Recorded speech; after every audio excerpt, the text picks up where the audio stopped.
Pero bago yan mga boss, alamin naman natin ang mga naganap sa kauna-unahang US-Philippine Science and Technology Joint Committee meeting sa ating segment na ASEAN TV.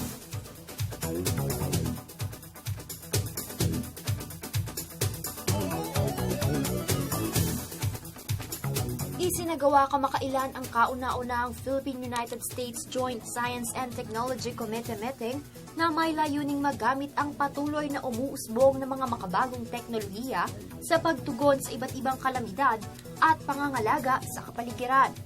Science technology is continually enhancing, so it will not stop.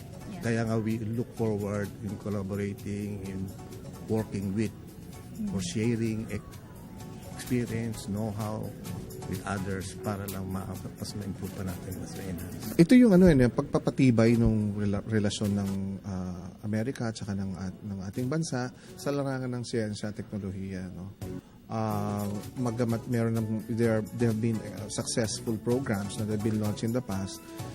We deem it fit, no? Both parties, both nations deem it fit to really come up with a formal framework, no, to guide our actions, no, to be strategic, no, para mas makita namin yung mga longer term projects na pwede pang gawin. No? So we have identified topics, no, ranging from climate change adaptation to health, agriculture, and even science information, no, to mabigyan ng mabigyan din ng focus, no, lahat ng ginagawa ng parehong bansa, no. That way kasi we can be more efficient in the way we do our collaboration, no?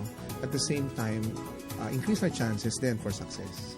May malaki ring ginagampanan sa proyektong ito ang ASEAN Center for Biodiversity. The role of the ASEAN Center for Biodiversity is to bridge discussions on biodiversity conservation.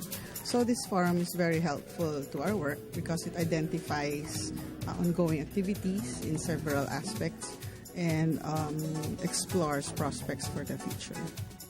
Ang Joint Science and Technology Committee meeting na ito sa pagitan ng Pilipinas at Estados Unidos ay simula pa lamang ng paglalakbay tungo sa tuloy-tuloy na tagumpay sa pagharap ng mga hamon ng buhay at kapaligiran.